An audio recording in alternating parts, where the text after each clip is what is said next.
Welcome to Mind Witchery. I'm your host, Natalie Miller, and I'm so glad you're here. Hello, my friend. Today's episode is a conjuring, meaning it is me and another witch talking together about something that we would like more of in the world. And today's conjuring features Jennifer Battle. Jennifer is a business strategist and a community building networking expert. That is, she helps people forge values aligned and profitable connections with other folks.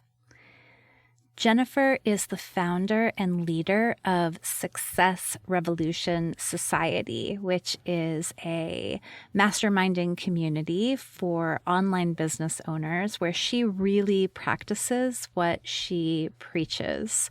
So Jennifer joined me to talk about the like, no trust factor. And if you are an entrepreneur, you have likely heard about this like, no trust. We want to forge connections with other people where they like us, they know us, and they trust us. And theoretically, this makes them want to purchase things from us and makes them want to partner with us, etc.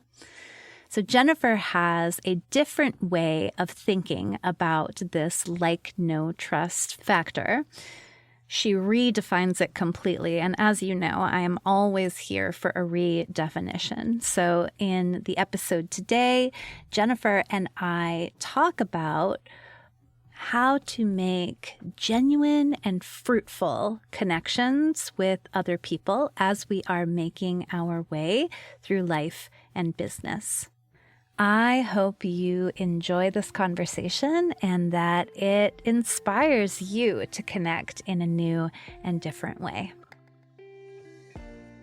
This week, in today's episode, in this summer of conjurings with fabulous witches from all over the scene, I have Ms. Jennifer Battle here with me today. Jennifer, hello.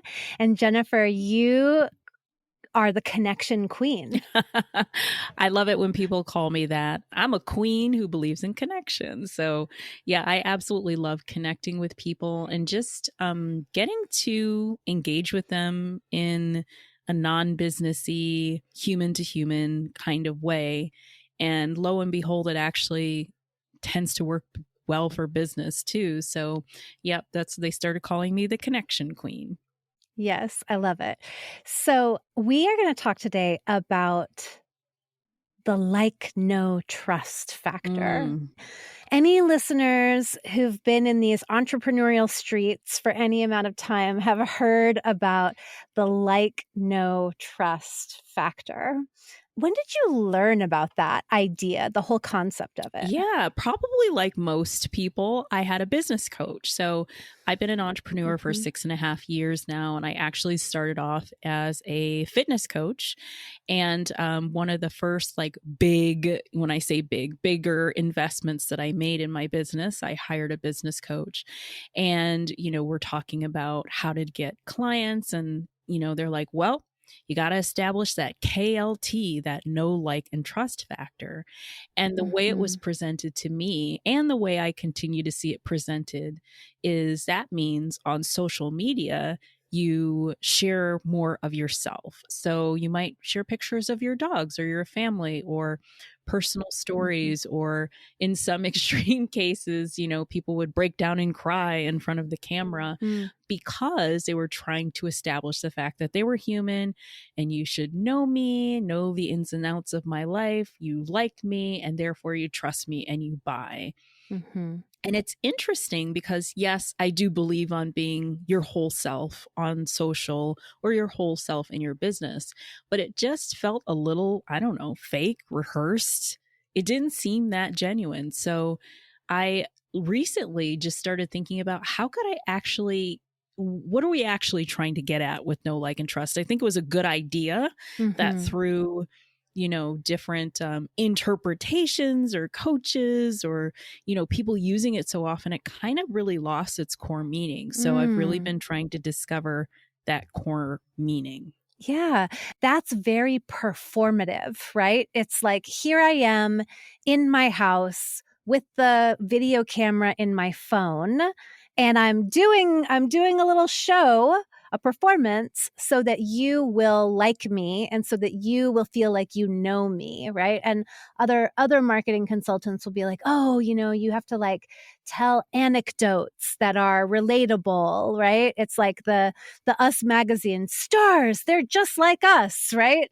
But it does feel fake, I think, because it feels performative. It feels very one-sided. Performative is such a perfect word for that, because that's exactly how I felt. And I'm going to guess people who are listening are probably like nodding their heads, because, we were told to basically put on this show, on this image so that people would like us. And, I think back, like if I'm telling my kid, back in elementary school, who might want to make new friends, I would never give them that advice. What's the advice we always got? Oh, be yourself, go out there, do your thing. But it's almost like we are taught that people don't want to see us. We want to be that cute, I always call it like the pink and glittery version of ourselves that is appealing, and it just didn't seem right. And I think we were really looking for something a lot deeper than that. And so I really started to spend this last year redefining what know, like, and trust means, because I do believe that the basics of it are true. It's like, hey, people really do need to know who they're going to be spending time or investing in. And sure, they want to like you. And of course, the entrust part is correct. But let's reframe that into words that mean something to us now. So instead of saying know, like, and trust, I started to say familiarity for know, joy for like, and integrity for trust. And I just felt that those were such meatier and more meaningful terms that people could wrap their heads around. So knowing me, it's not just seeing me doing a dance with my dog or, cute stuff with my dog. And I have 2 dogs and I totally put their stuff all over my Instagram. Yes. But knowing me might know that I have a kid going off to college and it's terrifying to me and exciting. Or knowing that, like, what my values are and what's super important to me, like the hill that I would die on. Knowing me might be that, like, if you hear drop it like it's hot, I'm going to drop it like it's hot. Like, you got to know who someone is, it's not that superficialness, it's that deep understanding of who the person is. And I think we saw that especially post 2020, when you have a lot of business owners and there's a lot of challenges around racism and systemic racism and violence and, and women's rights. I mean, you started to see things about people that you either really liked or you really didn't. And then you realize it's like, oh man, I didn't even know that business person, or I didn't even know that individual. And that would impact how you do business with them. So that knowing is being really familiar with them on a much, much deeper level. Yeah. So when we're talking about that, like familiarity, what are the ways we cultivate familiarity that aren't necessarily performative? Like when I think about it for myself, when I'm creating things to send to people or when I'm creating things for people to listen to, I am looking for ways to solicit their participation in that, right? So it's like, I will periodically say, like, hey, if there's something that you want a spell for, send me an email. When I'm quote unquote creating content, right? I'm not just thinking of it as like I am output and those people are receivers of the output, right? I'm think of it more as like a back and forth, like a conversation. Absolutely. If I'm someone who's trying to create familiarity, I guess I'm not sure if that's the right verb, but let's go with it. Create familiarity. The things that I'm going to be thinking about is like, well, how am I showing up that's really me? what's the voice that I'm using? What are the words that I'm using? If someone met me in real life, and does that person match up with a person that they might see online or in a different community or whatever? It's more about like being exactly who you are and being that way consistently. So when I talked about the values piece and seeing kind of a values disconnect with some business owners, it was because they were putting on a face. Right. And then we realized when shit hit the fan that they weren't who they claimed to have been. So I think it's about being exactly who you are, being very honest about who you are, what you believe, what your values are, what your voice is, using the language that you would use consistently around everybody, and don't put on the face or the facade or the voice of the quote perfect business owner, just being yourself. So the familiarity piece is, when I'm trying to create familiarity with other people, the first thing I have to do is be very comfortable with myself, and then be comfortable enough to show that version of me, or that real version of me, to everyone else. And then when I'm seeking to get more familiar with someone, what I like to do is just pay attention. I listen to what they say and how they say it, and are they consistent with it? And also just asking questions. If I am in conversation with someone, most of my coffee chats have zero to do with business. I'm usually like, oh yeah, where'd you get that necklace? Or, tell me about your vacation. Or the last coffee chat I had, we had probably a 20-minute conversation about the Fast and the Furious movies. But those are the things that we did, that we actually got to know each other, that we became really familiar with each other. And so that's what I mean. It's like when we're looking for know, like, and trust, we're really first looking to seek familiarity. And through that, we find connection. Yeah, I love that. I'm also interested in drawing a distinction, I think, between sometimes there's a version of vulnerability online that feels performative, right? Or that feels just like too much, which is not to say like, listen, if I'm having a challenge or a struggle, it doesn't mean like, oh, don't talk about it. But it's at the same time, I think sometimes people have confused being real with this kind of raw, I don't know. Is there a term called toxic vulnerability? Because I kind of think that that's like the words that come to my mind. Yeah. Because like I am all for like being who you honestly are. And if you honestly like, this is how you show up, or you're having an issue and you vent, or you're crying and that's you, well, go ahead and do it. But if you find yourself being like, oh, I'm having this issue, let me film it, or let me talk about it with my audience for any reason other than, this is how you normally operate, then I just kind of, it's fake, it's just fake. Yeah. So I feel like there was this like movement, at least that's what it felt like to me. This is all anecdotal, people, so don't like look up facts and about this. But I felt like 2018, 2019, I mean, I saw so many people like crying and showing up, and lots of stories and lots of like, woe is me.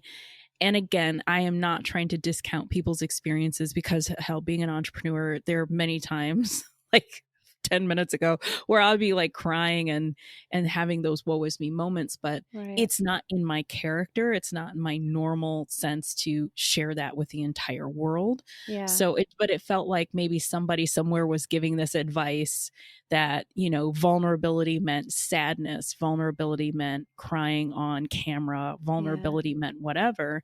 And I think vulnerability is really more about being open and being honest. And honesty might be that that's not how you act normally in a public forum.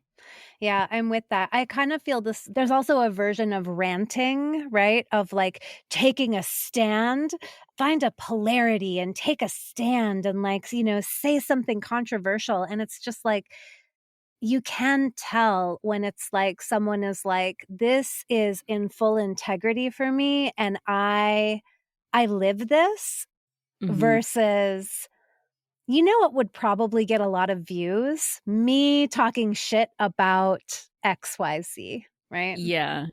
Yeah. I think I wrote an email once, and I can't remember the wording, but it was kind of like how to be polarizing without being an asshole. I think Yeah.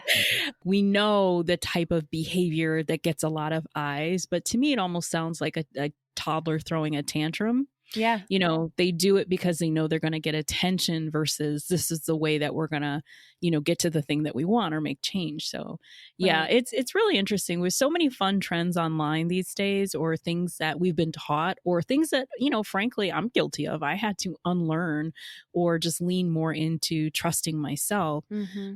The like part of the know, like, and trust was a big one for me. Most people don't believe this about me because I am a connector, but I am very shy. You know, I am not going to be that person who's like, "What's up, everybody?" You know, a lot of times people think that if you connect people or you like talking to people, it means you're extroverted and out there. And that is totally not the truth for me. I am naturally very shy.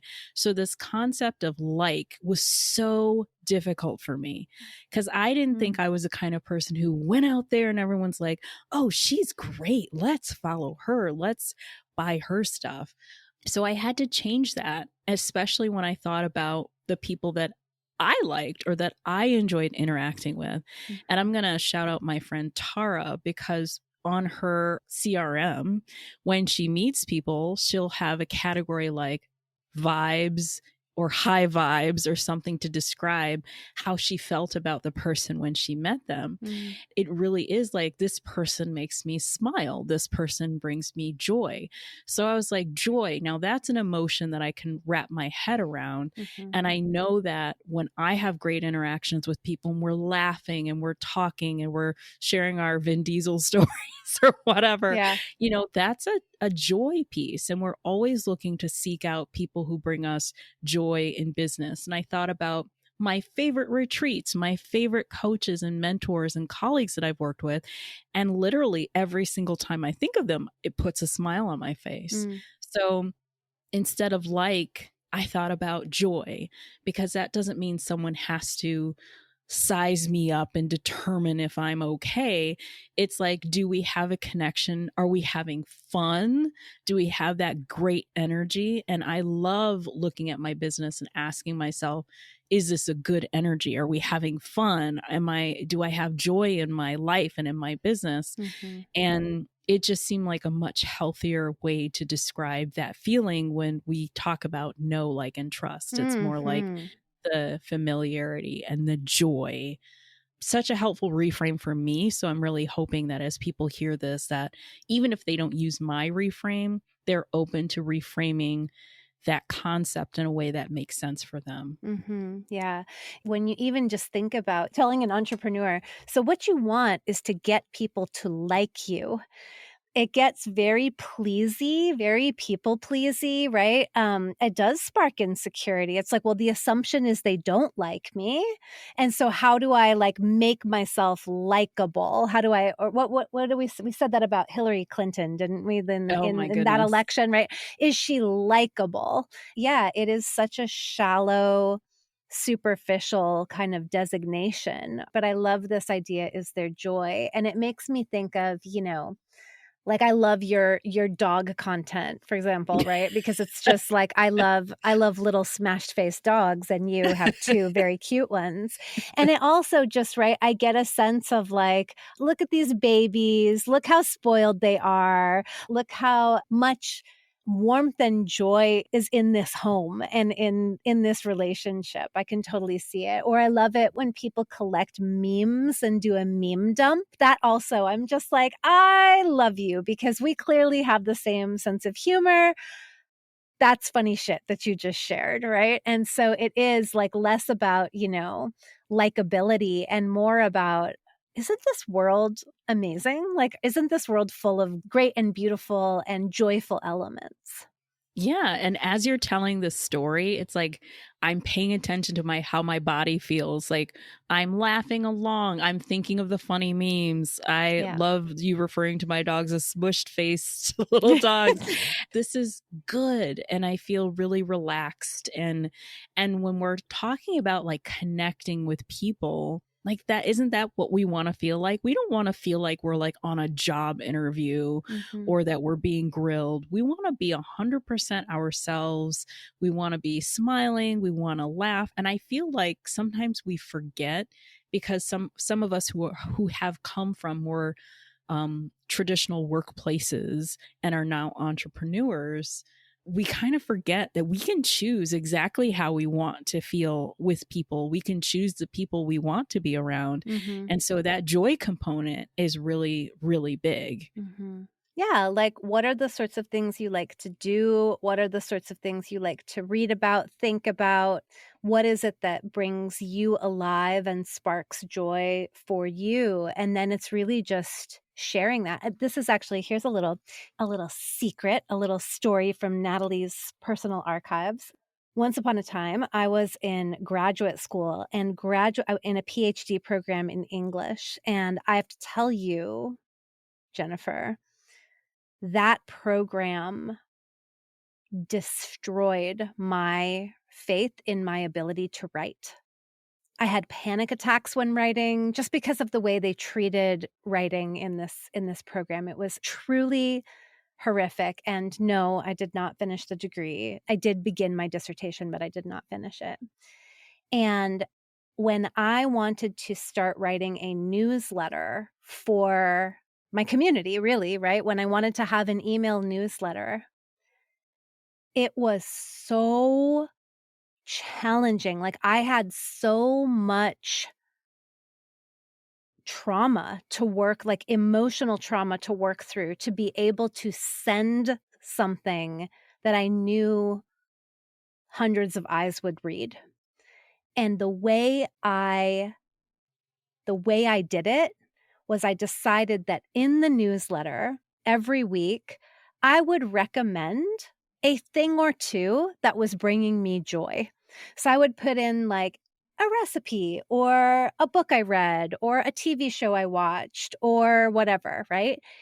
That was what actually enabled me to send my writing out because I was so self-conscious about it. Yes, I want to share my thoughts. Yes, I want to establish like a communication channel with people who might be interested in my work. But even more than that, I just want to connect.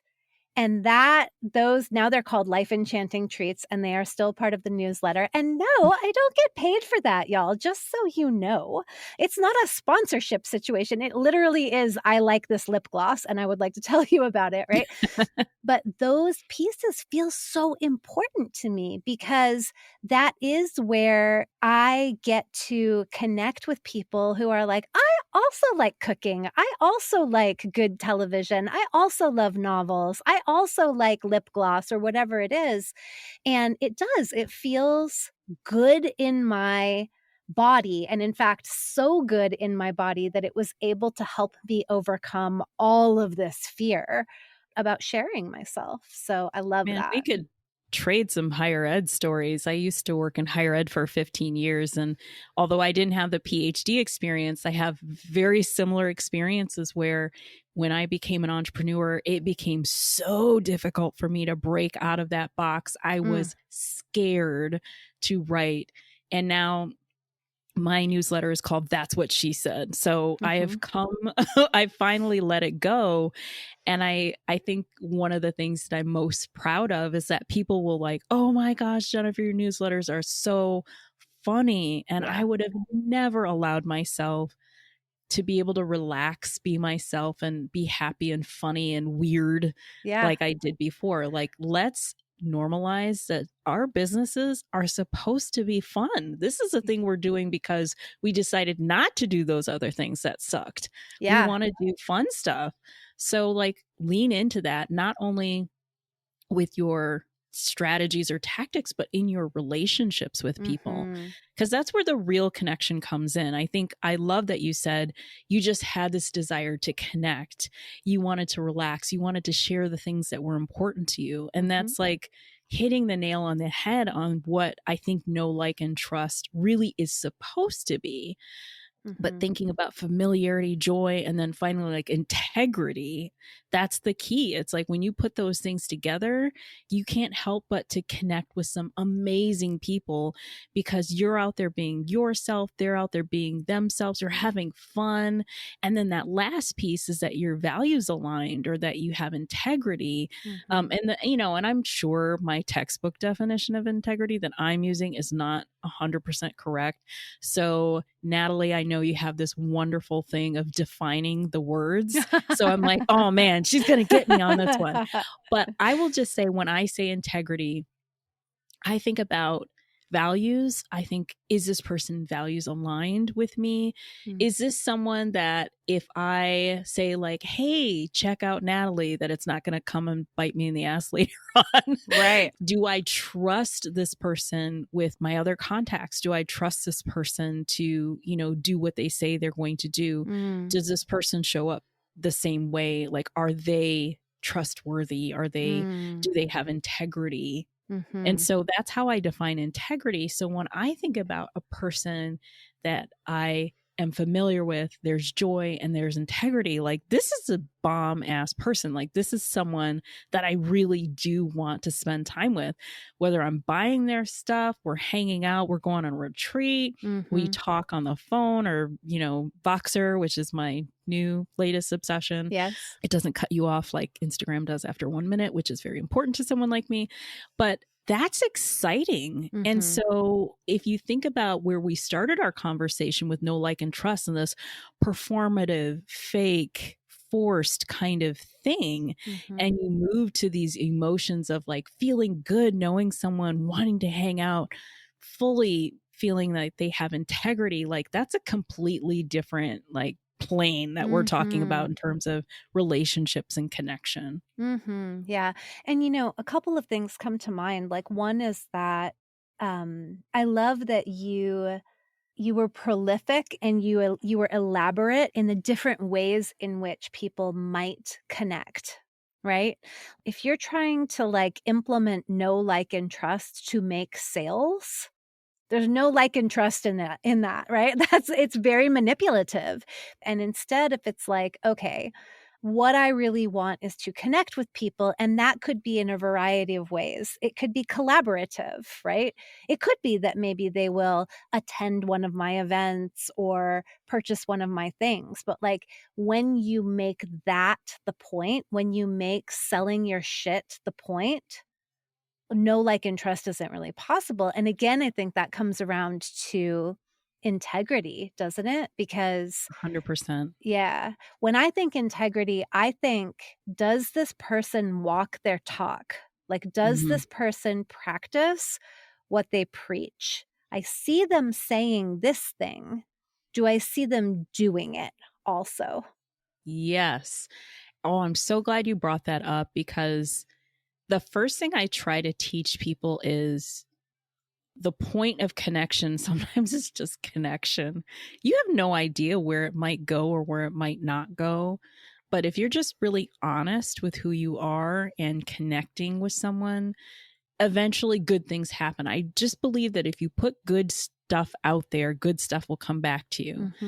They may not come back through that person that you're talking to in the moment. That's why I'm such an anti 30-second commercial and networking group kind of thing, because the whole goal is, what can you do for me? And you completely miss the opportunity to get to know someone in a much deeper, much more meaningful, and much more beneficial way. So sometimes it's like flexing my faith muscle, because my faith, when I say faith, I'm thinking about faith in the fact that I just know that it's good to connect honestly and joyfully and openly with people. And that's always a good thing in your business or in life or whatever. Yeah. And maybe the benefit is that person makes you so happy, or you enjoy it so much that you're relaxed, and that allows you to make better decisions. Right. Or maybe you have great relationships, and yeah, in the future you do find a way to work together. It can be a lot of things, but you have to completely release this idea that we're doing this to get something from each other. Yes. because once Yeah. you do that, it's just totally kills it.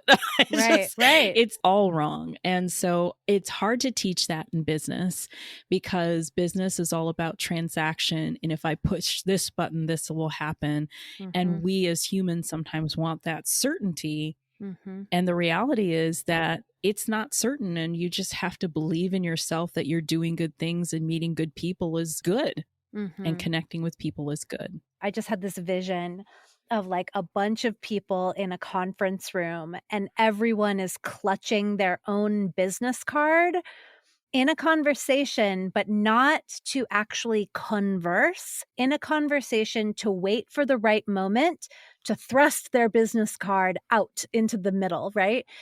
There isn't actual connection happening there. It's not connective because you're focused on you.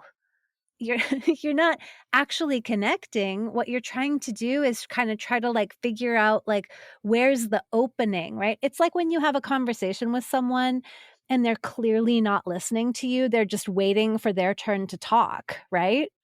That doesn't feel good. It's exactly that feeling. I always jokingly say when I open up sometimes I'll do a master class on this kind of topic about connecting with people. And I'm like, we all hate this whole traditional networky style of thing, but we've been in the rooms with the stale punch and the cookies and we got your business cards out and people are asking you questions, but they're only listening for what can you do for them. And they're looking over your shoulder to see if someone better will come in. Ugh. And it's like, we've all had that experience. So let's Yeah. stop repeating it. But sometimes I think we do that because we don't know another way. And Mhm. so in speaking to you and teaching the master classes and in my own community, Success Revolution Society, my goal is to show people another way. Yeah. And it's a great way and it's an exciting and fun way to connect with people and be in community with people. I say business community because my community is technically a business community, but we have all said as members how much personal satisfaction and good feeling that we get out of just interacting with each other in a completely different way than what people are Mhm. used to. Mhm. So it's okay to do it differently. It's okay to, lean into your intuition and think about joy and actually spend time and not worry about some relationship or connection having to happen in 6 weeks or 3 months. It's like, yeah, Mhm. it'll get there. Yeah. Relax, chill, let it happen and unfold with absolutely no expectation. I did an experiment once for a whole month where I let that be my philosophy. And interestingly enough, I tracked like the things that came back to me. Mm. And I was, invited on podcasts and I was invited in conversation. I didn't ask for any of these things. These were not pitches. Mhm. I just said, I'm going to talk to one or two people that I don't know each week and get to know them. Mhm. And the things that just were put out there and came back in the world were amazing. I ended up meeting people who I will be connected with forever, whether it was that person or the person that person introduced me to.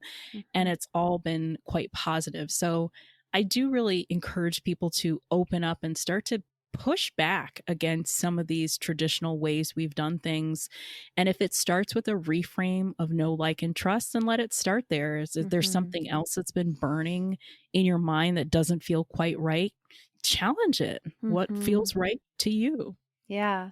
And I think just releasing that pressure that, like, this post needs to yield this many new leads, or this podcast episode needs to get me this many new subscribes or whatever, right? Like when we release that pressure, I think of, this idea of leaving room for magic, right? And that's, I think, a version of you saying flexing your faith muscle, right? It's like, okay, let me just trust that when the timing is right and when the connection is real and authentic, then it'll bear fruit. Like I had this amazing experience this year where there's a woman I met, I'm going to say 9 years ago, something like that. we met, we were both at a little retreat workshop kind of thing. And we really liked each other. We hit it off. We had a couple dinners together. We traded information, but she's like an entrepreneur mom. I'm an entrepreneur mom. We didn't ever really keep that up, but we were on each other's radars, right? And then 9 years later, she became a phenomenal client for me at exactly the right moment where I could help her the most. She was now in the place where I help people best, and she remembered me and I remembered her, and we just had the most amazing 4 months together, right? That's actually how it works. It took 9 years for that connection to bear fruit, but the connection did for both of us, right? For me, a client, and for her, the exact help that she needed. But the reason that it was able to do that is because the connection was always real. It was never forced. It was never how do I get her to work with me now? Or how do I, it was just okay, we'll see. In fact, I'm going to continue the story because I think it's important to hear. We had a conversation, she and I, a couple years ago, and we were talking back and forth about, she's kind of interested in coaching, but not really sure or whatever. And through that conversation, again, because I really liked her. I liked her more than I liked the potential of working with her, right? I liked her as a person. She determined at that time, no, actually, I think my next step is this. And I was like, cool. Yes, definitely. And because that whole process was so spacious, and because the relationship and the regard for one another was real, it did eventually manifest exactly in the way it was meant to. Yeah, numbers are sexy. If I do this, or if I do this 3 times, I'm going to get this thing that pops out. Or if I have 5 conversations, I'm going to get 1 sale. And for people who like that level of certainty in those numbers, and a lot of times it's what we saw with our mentors or our consultants or our coaches. We were given this information about how we should operate. And I think the more that I lean into this part of connection, the more I realize it's I just have to trust myself. And so my business strategy lately is lean into what feels good. Yeah. And what feels good may not be remotely close to what people are teaching or what quote should happen in a business. And yet I find myself more successful in however I define success, which means happiness, which means really strong connections. It means joy. It means being in community with people who have amazing integrity. It means knowing people really well. And I'm very successful in those ways that matter to me. And it's because I just decided that I'm going to go with what feels right, what feels integrity with myself, what feels in integrity with myself. And like you said, allow the magic to happen. Right. A lot of the things that I know I'm talking about actually remind me a lot, Natalie, of your Potency Potion podcast episodes, because the ones regarding fuel and vibes and values were so meaningful to me. I think it's so connected to the way I've reframed know, like, and trust. And also the way I think it's connected to advice that I would give other people who might be struggling to make much stronger and more genuine and even more profitable connections in their business. Yeah. One more thing I want to be sure to talk about, especially given this last piece that you're talking about, integrity, about what feels good, about what aligns. I think it's really important in this moment that anyone who is wanting to connect remembers how many places there are to connect, right? If you detest social media, you don't have to do it, right? I'm going to tell them my Facebook thing, Jennifer. That's what I'm going to tell them. I used to be a big Facebook user, back in the day. I really enjoyed it. Now, to me, Facebook feels like an abandoned mall. I don't know, I still have to go there because that's where the Michaels is, but, like, I don't wanna hang out there. It feels dead inside. It feels failing to me, and so I don't enjoy being there anymore.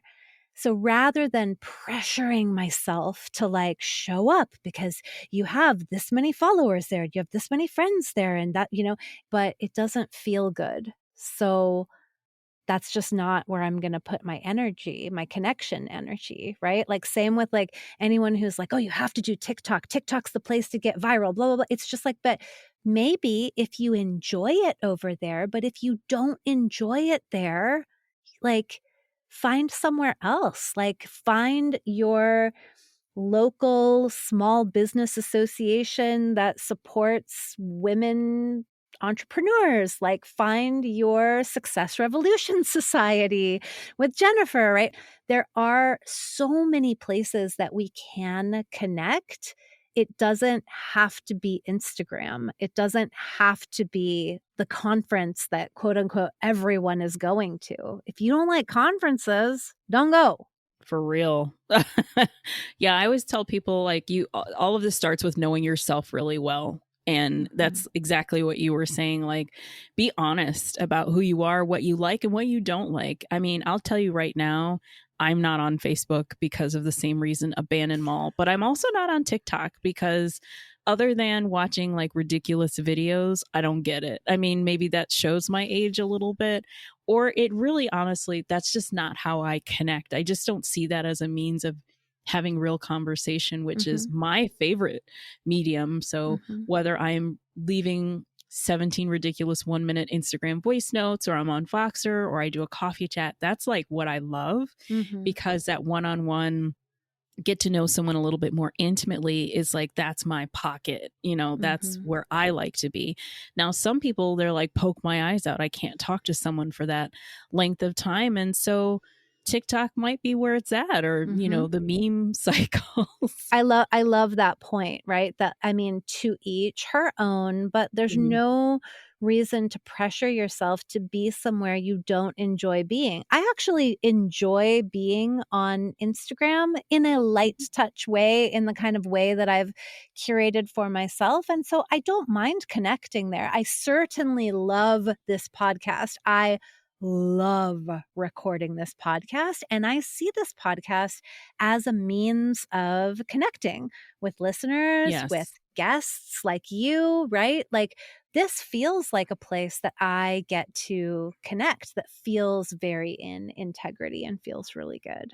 Yeah. And I think feeling really good is important. So, my other big thing that I always encourage people is rest, or finding like a cadence that works for them, or taking breaks, because connection, like real connection, should not feel like a job. It shouldn't feel like a checklist item. You'll really connect with people, like truly connect, when you're both in a really good place and the energy's there. Again, I keep going back to your vibes and values, and I kept thinking, I've had moments where I've woken up and maybe I had a coffee chat on my calendar and I just really wasn't feeling it. Like, I knew I was going to be crabby and cranky, had absolutely nothing to do with the other individual. Maybe I was sick. Maybe I was tired. Maybe I just needed a day, And so I just said, hey, let's talk another time. So having a cadence, like, you don't if I say I wanted to connect with a new person each week, it was like a gut, like a new one or two, maybe it was zero, maybe it was three, I don't know, but it wasn't like, okay, I've got to have my checklist, here's person one, here's person two, and no matter what, you go do it. It's like, sometimes we just have to pause and give ourselves a little bit of flexibility and rest, because if you are truly making deeper connections with people, at least for me, it takes energy, and I need to have a moment and recover, or just enjoy it, without necessarily saying, oh, this was a great person, let me move on to the next one. Yeah, totally. And that comes back again to joy and integrity, right? Is that like if it's not feeling that way, then it's not going to work. We have a thing in my house where my partner will ask me if I would like to go, to so and so's house for whatever. He's like, or do you think you'll be over peopled? Because I over people very easily.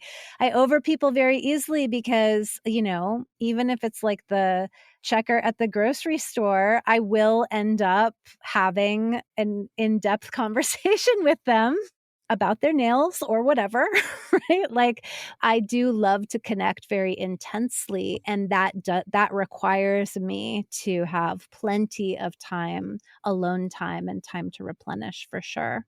Absolutely. Yeah. Yeah, you just got to refuel. I don't know. I think when you're doing anything with all your heart, and this sounds like a little Pollyanna, but when you're doing anything with all your heart, you need to give yourself time to just enjoy it, and then understand that it takes something out of you. Mhm. Not necessarily in a bad way, but you get to replenish that. Something that you taught me is that, when I'm about to do big things, that the rest can come first. It can come before I Yeah. do the big things. So just understanding that this is your life, your business, your career. Do it on your terms. Mhm. You have to, because there's not this when I do this, then the joy comes. It's like, no, it Mhm. comes when you decide that you want to be happy, you want to feel good, you want to be connected. Sometimes you have to say, forget what everybody is telling me and just trust yourself, trust your gut, know, what kind of life or existence you want to live. And all of these things we're talking about, whether it's the business or the connections or the marketing, it falls into place when you're able to just forget the script, forget the rules, and lean into you. Mhm. Yeah, just as if it's this simple. I'm gonna say, just be who you are. It is not that simple, especially in a world that is constantly trying to convince us to be something more convenient for all of the systems that are oppressing us, right? But yeah, it is, I think, like that idea of be who you are. Okay, so for familiarity, if we're gonna Mm, go through these, like familiarity and joy and integrity. For familiarity, on with what topics, what kinds of initiatives, it's like, mm. where do you love to connect with people? Like, what are the videos you're watching on TikTok, and what does that tell you, right? Like, for me, it's animal videos. I will be watching a lot of reels and TikToks about animals. I love to talk about animals. I like to connect with people on that and that doesn't mean that I need to like become a dog trainer and like only talk about that, but it does give me a little clue. It's like, "Oh, yeah, that's pretty easy to have those kinds of conversations and to share that part of me that I'm a dog lover and always have Yeah. been." Yeah, what else do you think is a good way for people to kind of think about conjuring familiarity? Yeah, no, that's such a great question, because I think a lot of folks are so interested in this approach, but they're like, where do I start with this? Yeah. Because let's say you get on a coffee chat. Are you just staring at the other person and saying whatever? And so I think for people who are shy, like me, who might need some like nudges or prompts, I just think like if I were talking to my very best friend, what's the thing that I would ask her about? Mhm. And so it might be something like, oh, geez, I can't ask that. I mean, this is podcast. This is my very best friend. So it's got like some of the stuff I'm like, Matt, she wouldn't appreciate me Right. sharing that. But it Yeah. might be like, oh, so I sometimes I ask questions like, what are you looking forward to? Or what was fun Mhm. this week for you? Yeah. Or typically I'm very clumsy. I usually have a story about how I've tripped or fallen over Mhm. something, or I'm rushing to get to the camera, or, my dogs are great for entertainment like that, because every now and then I'll be going about my business and then they flop on a camera like, hey, and it just naturally flows. But I kind of think of it as sometimes I pretend like I kind of already know this person a little bit because I Mm. do in a way, Yeah. and I'll just talk to them. So Yeah. let conversations flow and forget the script. Like, so on Netflix, I just finished literally binging 4 seasons of the show called Never Have I Ever with Mm-hmm. Mindy, created by Mindy Kaling. Yep. I cried like a baby the entire time. It was so good. I loved it. So of course now I'm like, hey, have you ever watched Never Have I Ever? Yes. And Yeah. then maybe the answer is no. It's like, okay, what are you watching? And then, Yeah. I can tell you, I created like literally one of my closest friends over our mutual love of Game of Thrones. I Mm-hmm. mean, Yeah. we talk about it all the time, which led to other conversations. I guess there's no formula, but I would start by speaking to them like you would someone that you Yeah. just come across, like, or you'd mention the person at the grocery store if they have cool nails, or if someone has a Right. Star Wars t-shirt, or you see something in the background, just be curious. Right. Yeah. And it's like about what you're actually interested in, right? So I have this coach who starts college. She's like, okay, what's everybody watching right now? And that's where we start. Yeah. And it's not like I'm Natalie Miller. I live in Silver Spring, Maryland, and I'm a coach for entrepreneur. It's like, no, it's like I watched Industry twice because I loved it so much, right? So Mm-hmm. it's like that kind of thing. For familiarity, that's what I'm thinking. I'm thinking it's just like, what are you actually interested in? What do you actually want to talk about? For real, for real. And then Right. trust that, that conversation is going to help you discover your shared values and is going to help you, like figure out where you connect. Yeah. Okay. So for joy, I think same, right? It's like, what lights you up? What's bringing you alive? Like, what do you want more of in the world? What do you want to share? Yeah, and for me, I actually think of it when I am, let's say I'm in you and I are in conversation. When I think about joy, I'm like, does this person light me up? Am I having fun? Mm-hmm. And that's kind of how I'm looking at it. Mm-hmm. So it's more of a gut and trust my feeling piece Mm-hmm. versus, oh, this person could be a client, or they're saying something really cool, Yeah. but it's like, meh. I mean, Right. um, it really is like, would I want to spend more time with this person? Like, Mm-hmm. am I having fun? Did they say something funny? So yeah, when Mm-hmm. I talk to people, I will write down whether, hey, there wasn't really a good connection. And oftentimes they're very nice people. And I don't want you to think that when I'm saying there was no joy, I mean that they were horrible people, but I've had conversations with people who were really cool and doing great things, but we just weren't like Right. a person connection match. Yeah. Yeah. And that's okay too. Like our goal is, I mean, I think especially I grew up as a woman, and as a black woman, making sure I want people to like me and not see me as the angry black woman, and to make myself more palatable. So I Mm-hmm. think oftentimes we get this message that we're supposed to like everybody, and if we don't, there's either something wrong with me or there's something wrong with them. Mm-hmm. And that's not true. It's like some people are real cool, but they're just not your cup of tea. Yeah. So I am honestly thinking, like, as we're having conversation, is this fun? Yeah. Is there joy? And and if there's not, it doesn't mean anything. It just means that I probably will not continue to get to know them better. I mean, I kind of feel like I'm talking about like a dating show or The Bachelor or something. They don't get a rose, but they're good people. Yeah. But Yeah, but it is that thing where it's like what is the vibe here? What's the vibe between us? And also when we're thinking about making our own stuff, right? Like, so yeah, what do I want to be emanating into the world? Like if it's not maybe always exactly joy, I think for me, what do I want to be broadcasting and emanating into the world? It is adjacent to joy, at least, right? It's some kind yeah, of, it's it's, joy adjacent. it's joy Well, adjacent. Yeah. meaning that when people experience me, what are they feeling? And it doesn't mean that I'm lighting up all the time and Right. there's a ball of whatever.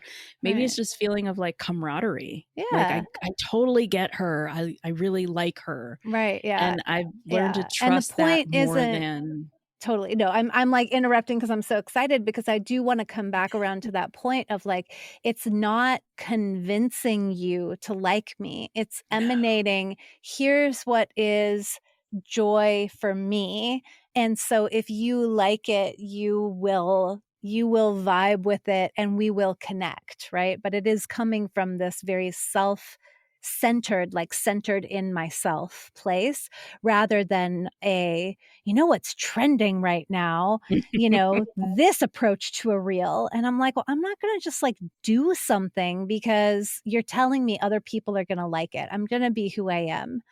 I'm going to be who yeah, I am. it's kind of what people are trying to tell you when they're like the right people will be attracted to you. Mhm. It's true Mhm. because when, you have your energy, your honest energy that's out there, and you're talking about the real stuff that is important to you, and that other person is doing the same, you connect. I mean, one of my tightest friends that I literally met last year, her name is Sarah. And I think that's exactly how we met. Like, I don't know, I was probably making some horrible, weird joke, and someone shared it and she saw it, thought it was hilarious, then kind of creeped on my thing, and then we just started chatting back and forth, and I'm like, I think we're going to be friends. She's like, I think so too.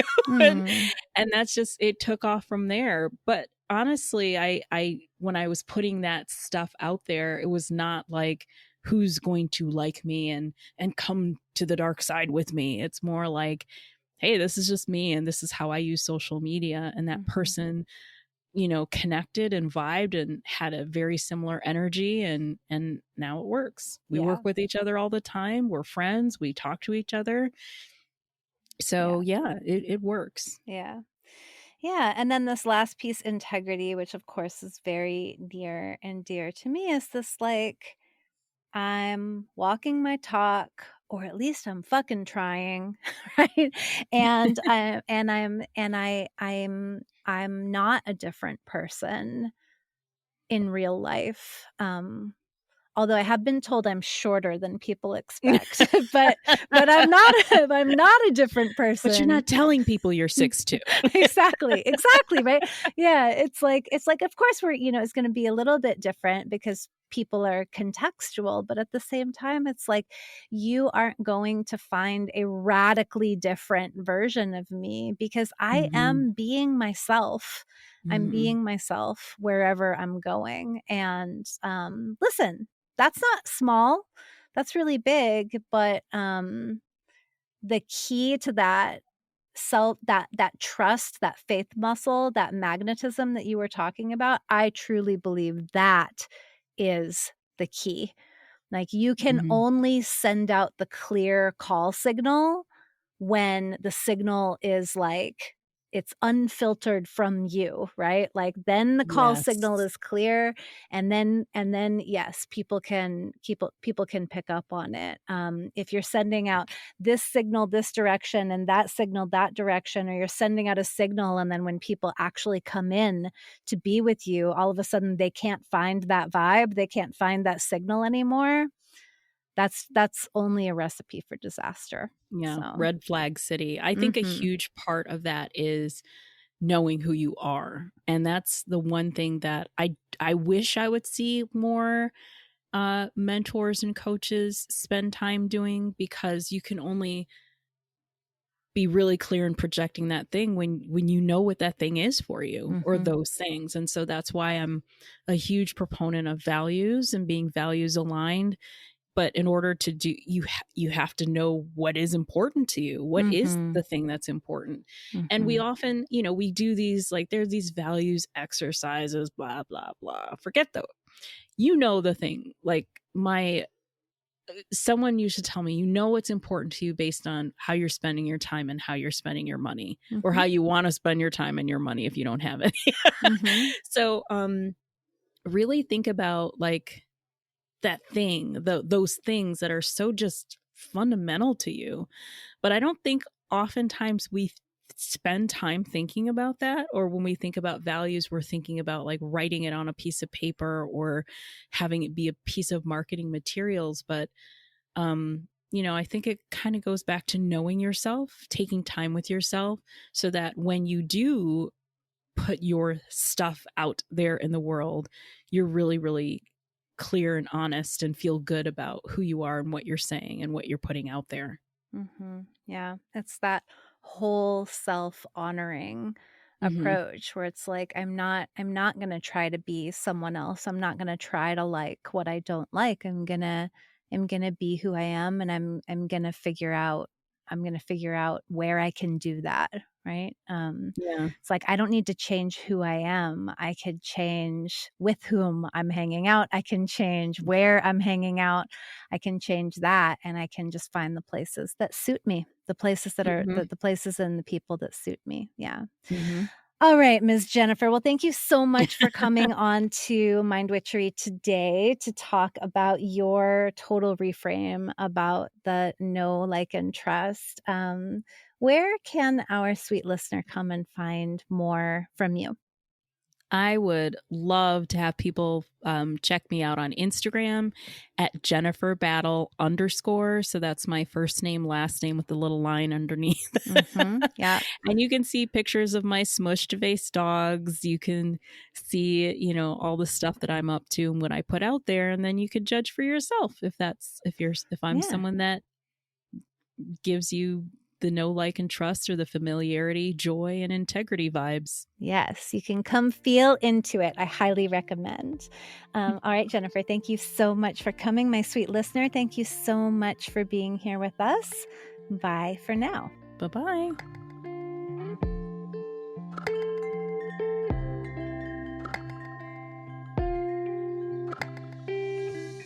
Thank you for listening to this episode of Mind Witchery. To catch all the magic I'm offering, please subscribe to the show. Or if you want a little bit of weekly witchiness in your inbox, sign up for my Sunday letter at mindwitchery.com. If today's episode made you think of a friend or loved one, your sister, your neighbor, please tell them about it. We need more magic makers in this troubled world. Like all good things, this podcast is co-created by stellar people. Our music is by fabulous DJ, artist, and producer Shammy D. Our gorgeous art is by the sorcerers at New Moon Creative. Mind Witchery is produced in conjunction with Particulate Media, K.O. Myers, executive producer. And I am Natalie Miller. Till next time. Your video is my dogs are sleeping in the background and Ginger is deciding to make her appearance, and they've both been snoring really loudly. Yes, so hopefully your sound people can cut that out. It will neither be the first nor last time a dog with a smushed face has snored on Mind Witchery. So that's usually Kevin's role, but